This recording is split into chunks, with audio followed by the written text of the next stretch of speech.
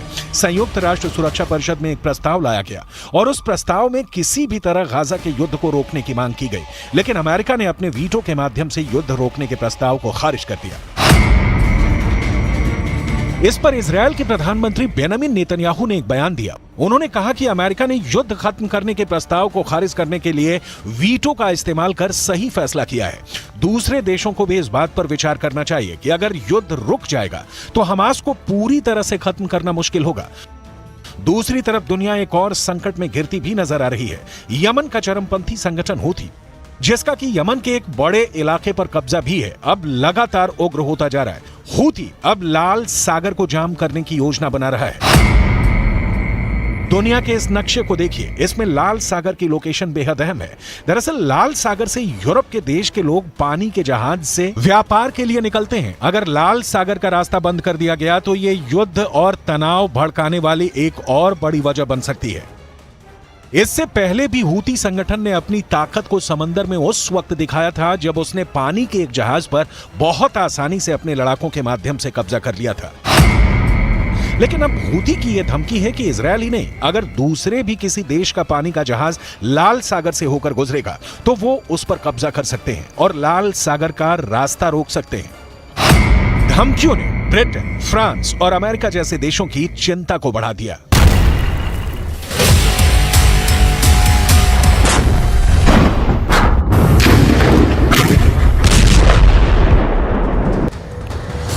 Israel युद्ध में AI यानी आर्टिफिशियल इंटेलिजेंस की एंट्री अब हो चुकी है। इजरायल ने हमास के खिलाफ एआई सिस्टम लॉन्च कर दिया है। इस सिस्टम से हमले और तेज होंगे, साथ ही इजरायल के सैनिक की जान जाने की संभावना भी ना के बराबर हो जाएगी। एआई सिस्टम इतना पावरफुल है कि इससे इजरायल युद्ध की दशा और दिशा दोनों बदल जाएंगे।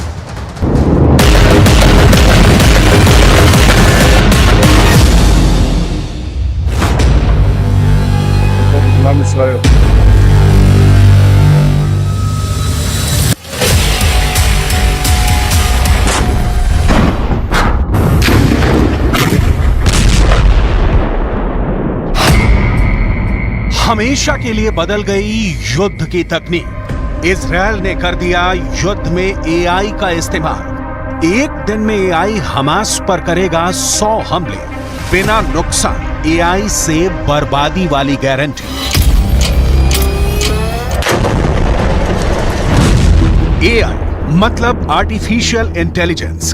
कहीं भी, किसी भी वक्त वो जानकारी जो आपको जीत की 100% गारंटी देती है। वो तकनीक जिसने परंपरागत युद्ध को बदल दिया, जिसने युद्ध का पूरा रिजल्ट बदल दिया। उदाहरण सामने है।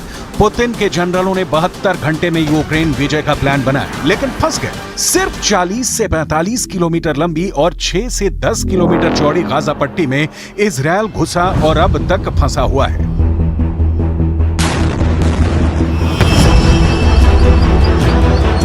कागज और जमीन दोनों पर रूस यूक्रेन से और इजरायल हमास के बीच शक्ति की कोई तुलना नहीं है। रूस और इजरायल दुनिया के सबसे उन्नत तकनीक के हथियारों का प्रोडक्शन करने वाले देश हैं, लेकिन फिर भी फंसे हुए हैं। क्यों? क्योंकि युद्ध की दशा बदल गई है।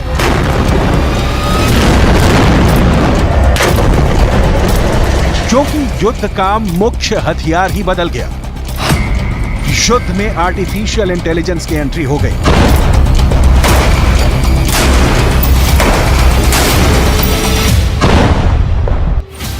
इजराइल युद्ध में एआई ने कैसे कोहराम मचा दिया है, कैसे बिना बड़े नुकसान के एआई के इस्तेमाल से निशाना ज्यादा लग रहा है, सटीक लग रहा है और तबाही भी ज्यादा हो रही है। यही नहीं, जवानों की मौत का डर भी खत्म होता जा रहा है। इतिहास में इजरायल युद्ध एआई के इस्तेमाल के लिए याद किया जाएगा। एआई के इस्तेमाल से क्या फायदा हो रहा है और भविष्य में कैसे ये संकट बन सकता है, दोनों पक्षों को विस्तार में समझेंगे, क्योंकि आर्टिफिशियल इंटेलिजेंस एक ऐसी तकनीक है जो अब भी विकास की अवस्था में है।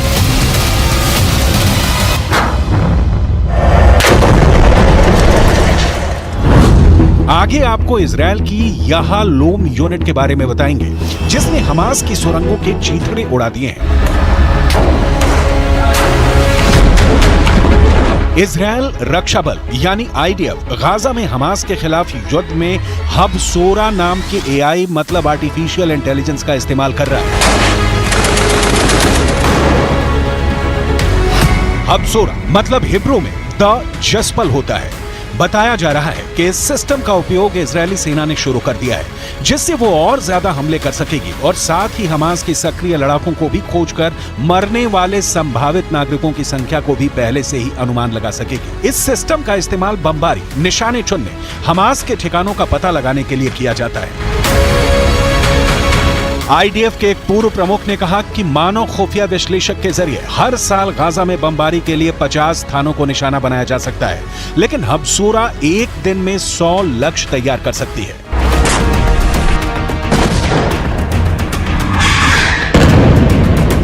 एआई में युद्ध के चरित्र को नया रूप देने की क्षमता है, लेकिन ये याद रखना बहुत जरूरी है कि इसका इस्तेमाल सिर्फ दुश्मन के खिलाफ नहीं, पूरी मानवता के खिलाफ भी हो सकता है।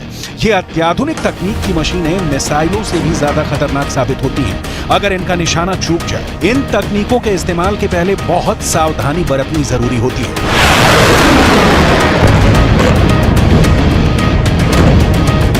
लेकिन ऐसा हो रहा है बता पाना मुश्किल है। यूक्रेन युद्ध में जब ड्रोनों का इस्तेमाल होना शुरू हुआ तो ये सौदा रूस से ज्यादा यूक्रेन को पसंद आया।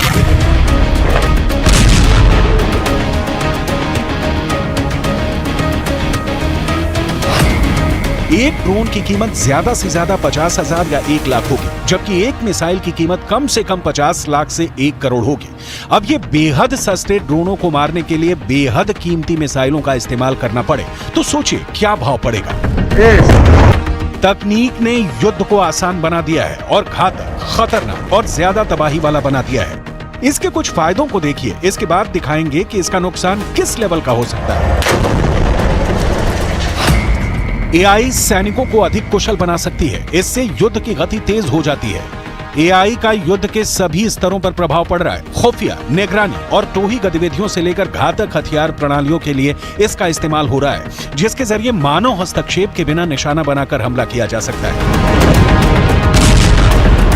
आईडीएफ की हब सोरा प्रणाली भी इसी तरह काम करती है। आपने नोटिस किया होगा कि 7 अक्टूबर के बाद से इजरायली सेना की मौत की अब तक कितनी खबरें आई हैं। इजरायल बिल्कुल सावधानी से बिना जवानों को खोए जंग जीतना चाहता है और इसके लिए उसके पास विकल्प है तकनीक। हब सोरा ने इजरायली डिफेंस फोर्स का काम आसान कर दिया है। जमीन पर सेना के पास अब हमास की वो जानकारियां पहुंच रही हैं जो आईने में दिखा देती हैं कि दुश्मन की लोकेशन क्या है, दुश्मन कितने हैं, उनके पास हथियार कितने हैं, कैसे हैं। जाहिर है हर सेना को ऐसे हथियार की जरूरत होती है, लेकिन पूरी दुनिया इतनी उन्नत नहीं है। और दूसरी बात यह भी कि एआई सिस्टम युद्ध के समय खतरनाक गलतफहमी पैदा करने या दुष्प्रचार में योगदान दे सकता है। यह सिस्टम मशीनों के सुझाव पर भरोसा करने की मानवीय प्रवृत्ति को बढ़ा सकता है। अब सोरा सिस्टम से बात सामने आई है कि किसी एआई सिस्टम की सीमाएं स्पष्ट नहीं हो सकती, मतलब तय नहीं हो सकती। इसलिए एआई का उपयोग इस आधार पर उचित है कि यह बड़ी मात्रा में डेटा की व्याख्या कर सकता है, इसे रिफॉर्म यानी संशोधित कर सकता है। लेकिन युद्ध में जहां सीमा तय होती है, वहां सीमा नहीं समझने वाले हथियार का इस्तेमाल बहुत बहुत बहुत खतरनाक हो जाता है।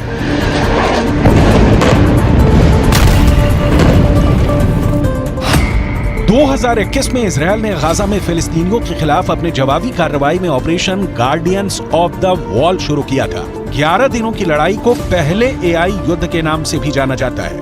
एआई टूल्स से लिए गए डेटा का इस्तेमाल गाजा में टारगेट को हिट करने के लिए किया गया था। इजरायल तकनीक में महारत रखता है। इजरायल का एयर डिफेंस सिस्टम आयरन डोम 7 अक्टूबर को हमास हमले के दौरान नाकाम रहा, लेकिन इससे इजरायल की सुरक्षा व्यवस्था की बखिया उघड़ जाने के तौर पर नहीं लिया जा सकता। इजरायल के पास अमेरिका वाला पैट्रियट डिफेंस सिस्टम भी है और सबसे बड़ी बात कि इजरायल के साथ अमेरिका खड़ा है, संयुक्त राष्ट्र में वीटो के साथ। लेकिन समस्या ये है कि इजरायल 7 अक्टूबर से दिसंबर आ गया, लेकिन इजरायल गाजा में हमास के अंतिम आतंकी तक नहीं पहुंच पाया। इसे लेकर कहा जा रहा है कि गाजा की सुरंग हमास के लिए वरदान साबित हो रही है। इजरायल अब इन सुरंगों को अपने आर्टिफिशियल इंटेलिजेंस सिस्टम से तबाह कर रहा है।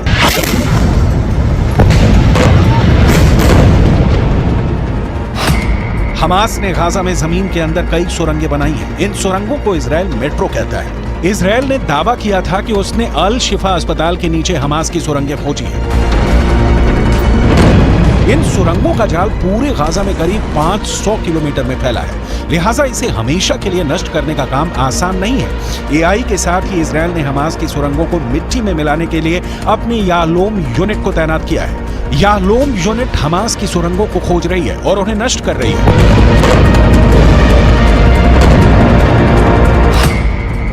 हिब्रू भाषा में याहलोम शब्द का अर्थ हीरा होता है। इस नाम से ही यह यूनिट अपनी विशेषता बताती है। इस यूनिट की स्थापना 1995 में हुई थी। 2014 के गाजा युद्ध के बाद इजरायल ने इस यूनिट को बढ़ाकर लगभग दोगुना कर दिया है, जिसे इजरायली ऑपरेशन प्रोटेक्टिव एज के रूप में जाना जाता है। याहलोम ने ऑपरेशन प्रोटेक्टिव एज में अहम भूमिका निभाई है। इजरायल का अस्तित्व उसके डिफेंस सिस्टम यानी सुरक्षा तंत्र पर टिका है। आयरन डोम को 7 अक्टूबर को हमास ने कंफ्यूज कर दिया था और 1400 लोगों की मौत हो गई, लेकिन उसका नतीजा पूरा फिलिस्तीन भुगत रहा है। अब तक 17,000 से ज्यादा फिलिस्तीनी मारे गए हैं। इनमें महिलाएं हैं, बच्चे हैं, जो जाहिर तौर पर हमास जैसे संगठन के सदस्य नहीं थे। हमास के पास तो ज्यादा से ज्यादा 30 से 40,000 लड़ाके होने का अनुमान लगाया जाता है। मतलब इजरायल एआई का सीमित तौर पर इस्तेमाल कर इजरायल ईरान जैसे बड़े देशों को मैसेज दे रहा है कि उससे पंगा नहीं ले, वरना ईरान के पास कामिकाजे जैसे घातक ड्रोन है। तो इजरायल के पास आर्टिफिशियल इंटेलिजेंस वाला इनपुट है, जिसका इस्तेमाल इजरायल बिना सैनिकों को तेहरान भेजे तेल अवीव में बैठे बैठे कर सकता है। इजरायल के पास आधुनिक हथियार भी हैं और तेज खुफिया एजेंटों का जाल भी मौजूद है। इस खुफिया जानकारी के आधार पर इजरायली डिफेंस फोर्स 7 अक्टूबर के मास्टरमाइंड याह्या सिनवार की तलाश खान यूनुस में कर रही है। जिन सुरंगों को खत्म करने के लिए इजरायल ने अपनी यालोम यूनिट को तैनात किया है, उन सुरंगों में से ही एक में छिपा बैठा है Yahya Sinwar. IDF Khan Yunus में लगातार छापेमारी कर रही है। इजरायल के रक्षा मंत्री योव गैलेंट ने कहा है कि इजरायली सेना याह्या सिनवार को ढूंढ कर मार डालेगी। टाइम्स ऑफ इजरायल के मुताबिक याह्या सिनवार लड़ाई की शुरुआत में दक्षिण की ओर जा रहे एक काफिले में छिपकर उत्तरी गाजा से कहीं भाग गया है। रिपोर्ट में कहा गया है कि सिनवार गाजा शहर से भाग गया और दक्षिण गाजा के खान यूनिस की ओर चला गया है। रिपोर्ट के मुताबिक इजरायली सेनाएं मान रही हैं कि सिनवार अभी भी खान यूनिस में है या इसके नीचे से गुजरने वाली सुरंगों में से एक में है। इस्माइल हानिया हो या याह्या सिनवार या फिर मोहम्मद दैफ, हमास का कोई भी नेता हो, कमांडर हो या लड़ाका हो, इजरायली सेना हर एक को चुन चुन कर ठिकाने लगाने के लिए हमले कर रही है। इस हमले में इजरायली सेना के पास उन्नत हथियार भी हैं और दुनिया की सबसे तेज सिस्टम आर्टिफिशियल इंटेलिजेंस भी।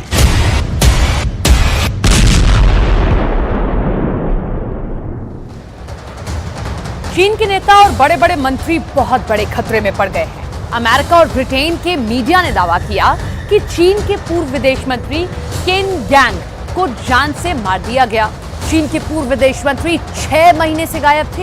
हैरत इस बात पर है कि ऐसे कई केसेस चीन के राष्ट्रपति शी जिनपिंग घिरते हुए नजर आ रहे हैं।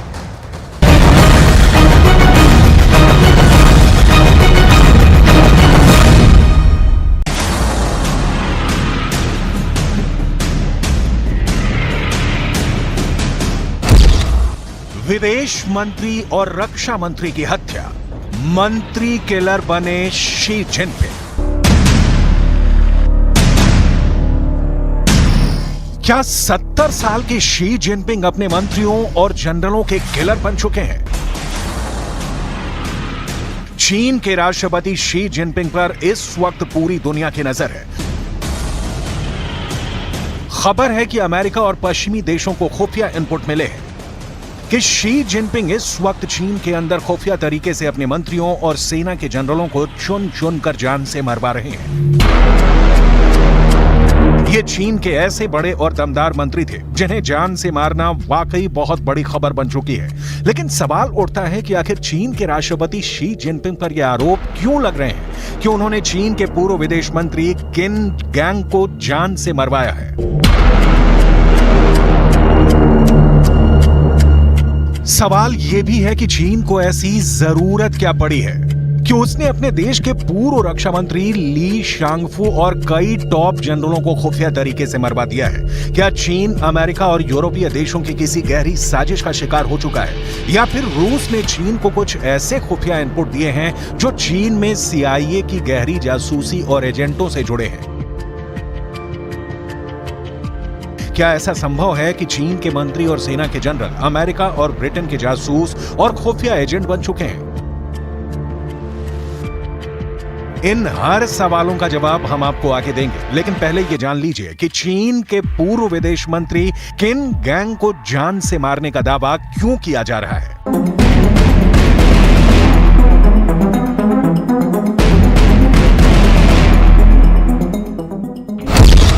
चीन का एटम बम चोरी, जिनपिंग के मंत्री निकले गद्दार।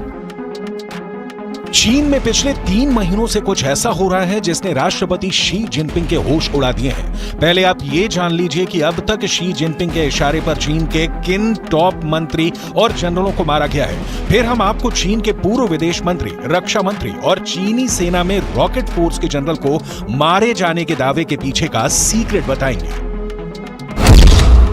अमेरिका और ब्रिटिश मीडिया की रिपोर्ट पर अगर यकीन करें तो 57 साल के चीन के पूर्व विदेश मंत्री किन गैंग को जान से मार दिया गया है। चीन के पूर्व विदेश मंत्री 6 महीने से गायब थे। रिपोर्ट्स में दावा किया गया कि राष्ट्रपति शी जिनपिंग ने धोखे के चलते किन गैंग की हत्या करवा दी है। रिपोर्ट के मुताबिक चीन ने किन गैंग को यातना देकर उन्हें मौत के घाट उतार दिया है। जून 2023 के बाद से किन गैंग चीन में रहस्यमयी तरीके से गायब हो गए थे। चीन के 2 अधिकारियों के हवाले से पश्चिमी देशों की रिपोर्ट में दावा किया गया है कि किन गैंग की जुलाई में ही बीजिंग के एक मिलिट्री अस्पताल में मौत हो गई थी। जिनपिंग के करीबी पूर्व विदेश मंत्री किन गैंग का खुफिया तरीके से मारा जाना चीन में बहुत बड़े बवंडर का संकेत कर रहा है।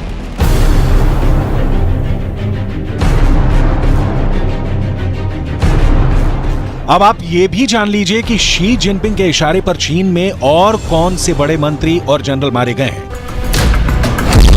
65 साल के पूर्व रक्षा मंत्री ली शांगफू को जान से मारने की भी खबर है। दावा किया गया है कि चीन के पूर्व रक्षा मंत्री ली शांगफू पश्चिम देशों की खुफिया एजेंसियों से जुड़े थे, जिसकी खबर लगते ही उन्हें भी शी जिनपिंग के आदेश पर जान से मार दिया गया है। अब सवाल उठता है कि चीन के राष्ट्रपति शी जिनपिंग ने पूर्व विदेश मंत्री और पूर्व मंत्री को जान से क्यों मरवाया है, जरा ये भी जान लीजिए। विदेश मंत्री और रक्षा मंत्री की हत्या, मंत्री किलर बने शी जिनपिंग।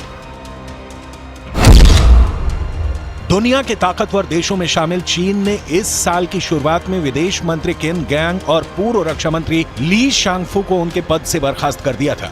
चीन के दोनों टॉप मंत्रियों को क्यों जान से मारा गया है, इसके पीछे ऐसी वजह बताई गई है जिसे आप सुनकर हैरान रह जाएंगे। अमेरिका और ब्रिटिश मीडिया के दावों के मुताबिक चीन के पूर्व विदेश मंत्री किन गैंग और पूर्व रक्षा मंत्री ली शांगफू पर आरोप था कि इन्होंने अमेरिका को चीन के न्यूक्लियर सीक्रेट बेचे हैं, जिसके चलते इनकी हत्या की गई है।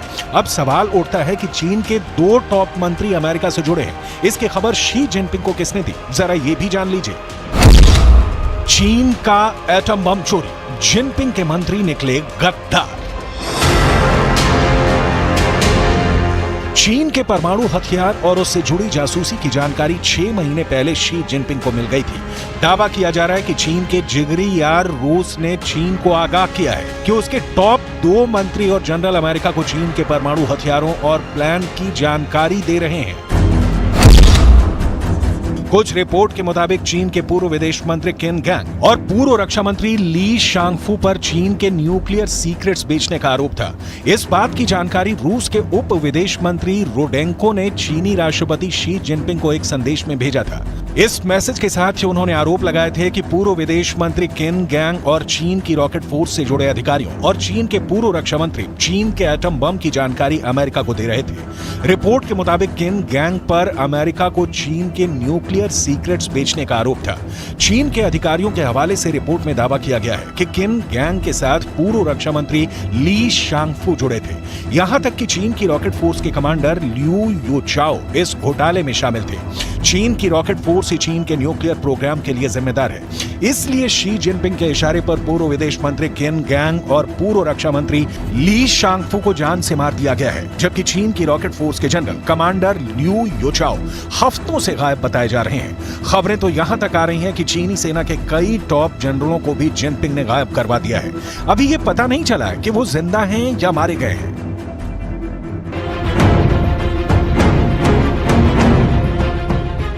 कुल मिलाकर चीन में शी जिनपिंग के तांडव ने हाहाकार मचा दिया है। अब देखना होगा कि चीन में आने वाले दिनों में और कौन कौन से मंत्री और जनरल गायब होते हैं या फिर मारे जाते हैं।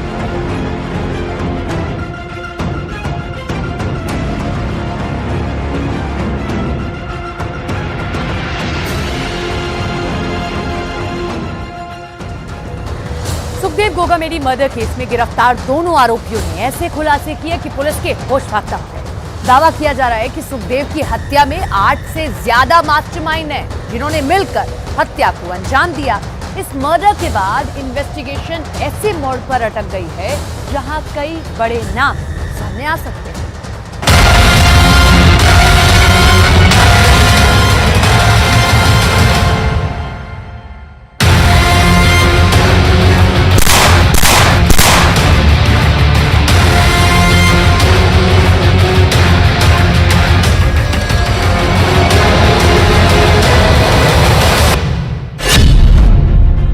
हत्यारे गिरफ्तार, खोला मर्डर का राज।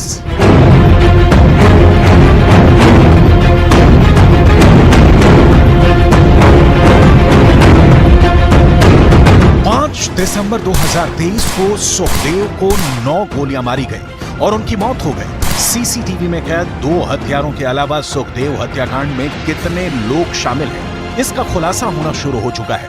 व्हीकल उपलब्ध कराया गया, ये सारे चीज जो शूटर्स मौके पे थे उसको पकड़ने के पहले ही हमने क्रैक किया था। अभी ये तो प्रथम चरण हो गया, अभी जितना काम हो गया ये केवल प्रथम चरण है। जो मास्टरमाइंड है, जो कॉन्स्पिरेटर, मेन कॉन्स्पिरेटर है, उन तक जाल बिछा रखा है। तो हमारा नेक्स्ट जो चरण है, इस पूरा एपिसोड को जिस तरह तैयार किया उन तक पहुंचे और उनको कानून के सामने लाने का। जयपुर और दिल्ली पुलिस के ज्वाइंट ऑपरेशन में पकड़े गए हत्यारों से जो इनपुट मिले हैं, उसने सुखदेव सिंह गोगामेड़ी के मर्डर को सुलझाने की बजाय उलझा दिया है। पहले आप ये जान लीजिए कि अभी तक जो हत्या के आरोपियों से जानकारी मिली है, उस हिसाब से कितने लोग सुखदेव मर्डर की प्लानिंग और हत्या में शामिल हैं। इसकी पूरी जानकारी हम आपको देंगे, लेकिन पहले आप ये जान लीजिए कि हत्या के आरोप और हत्यारों की मदद करने के आरोप में कौन आरोपी गिरफ्तार हुए हैं।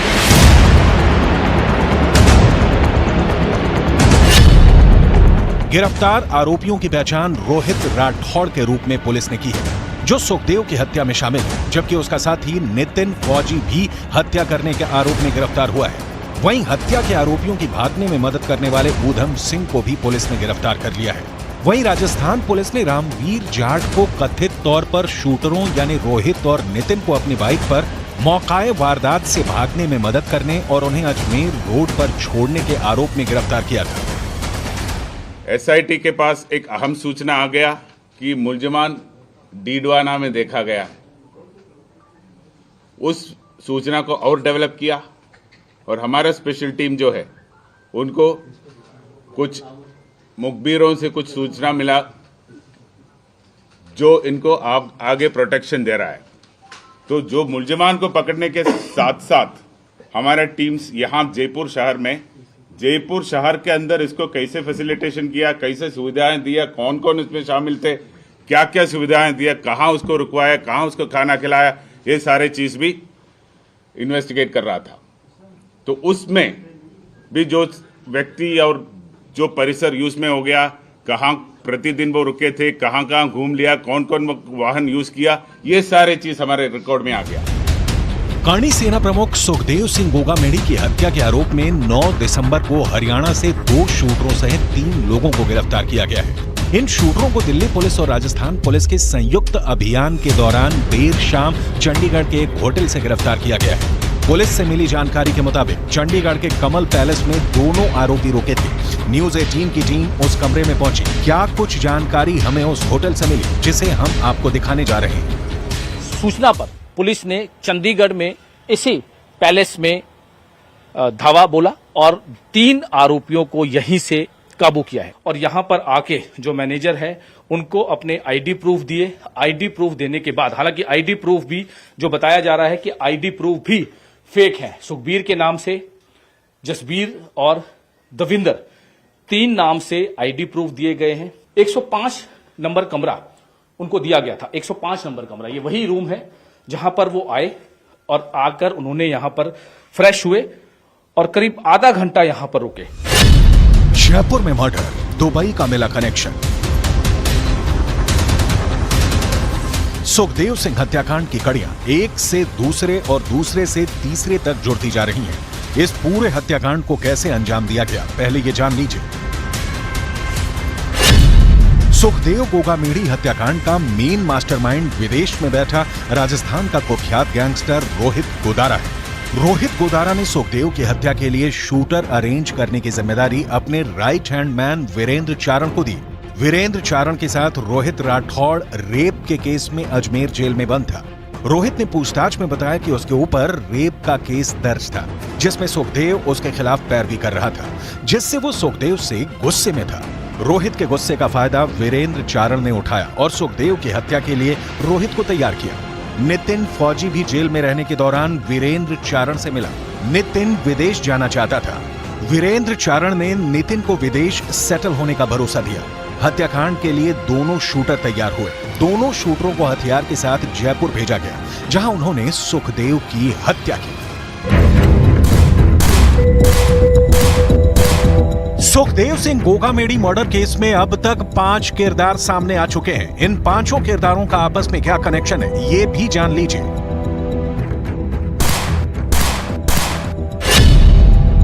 5 दिसंबर को सुखदेव सिंह गोगामेडी की हत्या जिस वक्त हुई, उस वक्त कमरे में कितने शूटर थे और कितने हत्या के मास्टरमाइंड, जरा इसे समझ लें। सीसीटीवी फुटेज में साफ देखा जा सकता है कि सुखदेव सिंह पर रोहित राठौड़ और नितिन फौजी ने ताबड़तोड़ फायरिंग की। उस वक्त तीसरा शूटर भी मौके पर मौजूद था। पुलिस के मुताबिक वो शूटर था नवीन शेखावत, जिसने सुखदेव सिंह के घर की 10 दिन पहले रेकी की थी। नवीन शेखावत ही वो तीसरा शूटर था जिसे सुखदेव सिंह पर गोली चलानी थी, लेकिन नवीन मौके पर ही मारा गया। इसके अलावा हत्या और भागने में मदद करने वाले 2 लोगों ने हत्या के आरोपियों की मदद की थी, जिनका नाम है ऊधम सिंह और रामवीर चाल।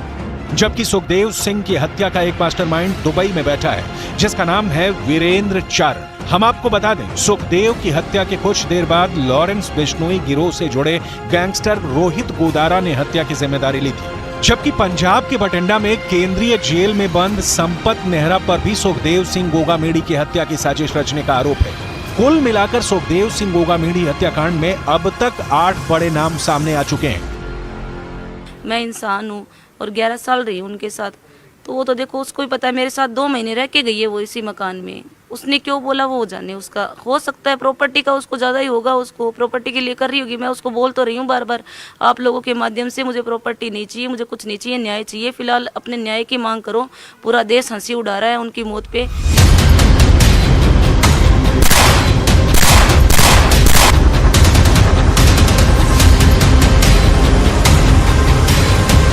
सुखदेव सिंह के मर्डर के लिए 2 नहीं बल्कि 3 शूटर मौके पर मौजूद थे, जिसमें तीसरा शूटर नवीन शेखावत मौके पर ही मारा गया।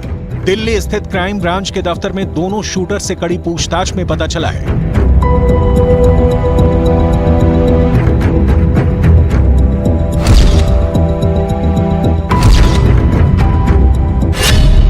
गोगामेडी की हत्या की साजिश उनके मर्डर से करीब 1 हफ्ते पहले रची गई थी। मृतक नवीन शेखावत ने पूरी रेकी की थी। शूटर्स ने बड़ा खुलासा करते हुए बताया कि नवीन शेखावत भी उनके साथ इस हत्या की साजिश में शामिल था। नवीन शेखावत को गोली इसलिए मारी गई क्योंकि फायरिंग के वक्त वो डर गया था और हमें फायरिंग करने से रोकने की कोशिश कर रहा था। इसी दौरान हालात कुछ ऐसे बन गए कि नवीन शेखावत को गोली मारनी पड़ गई। मौके से जो बरामद किया, जो स्कॉर्पियो वाहन जिसमें वो हत्यारे आए थे, उसके बारे में भी हम जांच पड़ताल किया, उससे भी कुछ क्लूज मिला। ये सारे मिला के हमें एक डायरेक्शन मिल गया कि किस तरफ कैसे गया। तो हमारे सारे टीमें 5 तारीख से ही इन मुलजिमान को दस्तयाब करने का कार्य में लगे हुए थे। शूटर गोगामेडी की हत्या के बाद रोहित गोदारा के करीबी सहयोगी वीरेंद्र चारण के साथ लगातार संपर्क में थे, जिसका नाम कई आपराधिक मामलों में भी था। शूटरों की हालिया लोकेशन का पता उनके मोबाइल फोन से लगाया गया, क्योंकि वो भागने के दौरान वीरेंद्र चारण को कॉल कर रहे थे। शूटरों ने पुलिस को बताया है कि वो पहले ट्रेन से हिसार गए और फिर ऊधम सिंह के साथ मनाली गए। वो 1 दिन के लिए मंडी में भी रुके। मंडी से तीनों लोग चंडीगढ़ आए, जहां उन्हें पकड़ लिया गया। 8 तारीख को हमें स्पष्ट उनका लोकेशन के बारे में रियल टाइम का सूचना मिल गया और उसके फलस्वरूप कल 9 तारीख को जो 2 शूटर्स थे और उनको जो व्यवस्था करा रहा था, लॉजिस्टिकल असिस्टेंस दे रहा था, उनको हम चंडीगढ़ सेक्टर 22 में एक होटल के बाहर से दस्तयाब किया और उनको अभी राजस्थान लाया गया है और उनको आगे का पूछताछ किया जाएगा। सुखदेव सिंह गोगामेढ़ी की दोनों पत्नियों की तस्वीरें साथ साथ देखिए। पहली तस्वीर में सुखदेव सिंह की दूसरी पत्नी शीला शेखावत है, जबकि दूसरी तस्वीर में सुखदेव की तीसरी पत्नी सपना सोनी है। सपना जहां सुखदेव के मर्डर में किसी करीबी का हाथ बता रही हैं, तो वहीं शीला का दावा है कि वो सुखदेव की तीसरी पत्नी को नहीं जानती है। हैरानी की बात तो ये है कि सुखदेव काफी वक्त से अपनी तीसरी पत्नी सपना सोनी के साथ जयपुर वाले घर में रह रहे थे, जहां 5 दिसंबर को उनकी हत्या हुई। तो फिर सुखदेव की दूसरी पत्नी शीला शेखावत ये क्यों कह रही है कि वो किसी सपना को नहीं जानती? उनके घर में भी एक महिला है जिन्होंने पूरा ये बयान दिया था कि उनके घर में सीसीटीवी कैमरा फुटेज वगैरह लगे हैं। आप जानते हैं वहाँ पर किसी को? नहीं सर, ऐसी तो कोई महिला मैंने तो नहीं सुनी और ना ही कोई थी। सपना जी को जानते हैं आप वहाँ पर? नहीं सर, मैं नहीं जानती। प्रॉपर्टी का तो मुझे पता नहीं है अभी किसके नाम है। शकुंतला जी के नाम पर हैं? हाँ, बताया जा रहा है कि शकुंतला जी के नाम पे। मुझे बताते थे ऐसे कि अभी तो सब कुछ शकुंतला के नाम ही है। कुल मिलाकर सुखदेव मर्डर केस में अभी और भी बहुत से खुलासे हो सकते हैं। अब देखना होगा कि हत्या के आरोपी और क्या क्या राज उगलते हैं।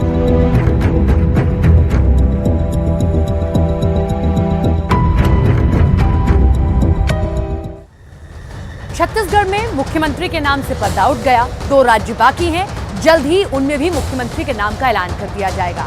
लेकिन असल लड़ाई साल 2024 के चुनाव की है। दावे तो ये किए जा रहे हैं कि 2024 के लोकसभा चुनाव में बीजेपी 400 सीटें जीतेगी। इस दावे में कितना दम है?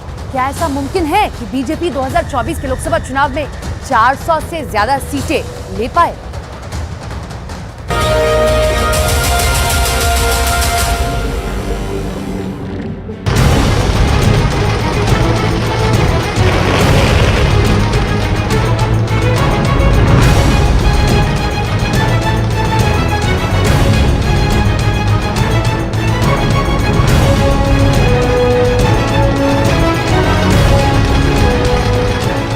राजस्थान पलट गया, मध्य प्रदेश पलट गया, छत्तीसगढ़ पलट गया, वहां आदिवासी सीएम चुना। और अब क्या पलटेगी बीजेपी की किस्मत? क्या 2019 और अब 2024 भी बीजेपी का होगा, मोदी का होगा? क्या 15 साल तक बीजेपी भारत पर लगातार राज करके सभी रिकॉर्ड तोड़ देगी?